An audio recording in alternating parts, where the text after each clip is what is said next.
This is Introducing Herbal Medicine course. This is video 7, part 1, and it's on the story of St. John's wort. This is a picture of the herb St. John's wort, which usually flowers on the 24th of June in Europe, which is St. John's Day.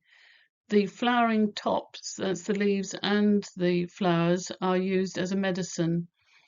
St. John's wort can also be made into a red oil by suspending the flowering tops in olive oil, leaving them in the sun for several weeks.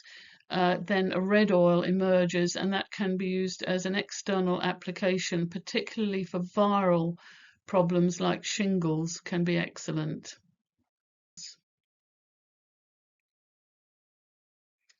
So the medicinal uses of St. John's wort, recorded medicinal use goes back at least to 100 CE, and in European folk medicine it was used for insomnia, anxiety, depression and nerve damage of any kind due to viral, physical or mental stressors, things like sciatica, inflammation and swelling, exhaustion and some lung ailments, and topically as a wound healer. Modern research has focused on St. John's wort's value for treating mild to moderate depression, and key actives have been identified as hypericin and hyperforin. By the year 2000, research showed that St. John's wort was a very good antidepressant. In fact, at least 6 clinical trials showed it was equally effective as modern antidepressant drugs for mild to moderate depression. The frequency of negative side effects was about 1/10 of most modern drugs, and the dropout rate in therapy was much less, only 1/5 of modern antidepressant drugs, and any side effects were of a mild nature. Then in 2000, a paper was published looking at the interaction of St. John's wort with the drug Indivanir, and here we see with 8 healthy volunteers the level of Indivanir in the blood when given after a single dose, and then the same dose of Indivanir given with a dose of St. John's wort, quite a high dose actually of St. John's wort, showed that the Indivanir dropped by about 50%, so it was a substantial drop. This finding rang a lot of bells, and it was realized that St. John's wort was causing a drug interaction. In fact, St. John's wort can increase the activity of a particular enzyme, the CYP3A4 enzyme in the liver. This enzyme is responsible for disposing of some of the modern drugs, some antibiotics, things like HIV antivirals like Indivanir, and calcium channel blockers like amlodipine. So taken with St. John's wort, the disposal of these drugs is accelerated, lowering their level in the bloodstream so that they may not be so effective.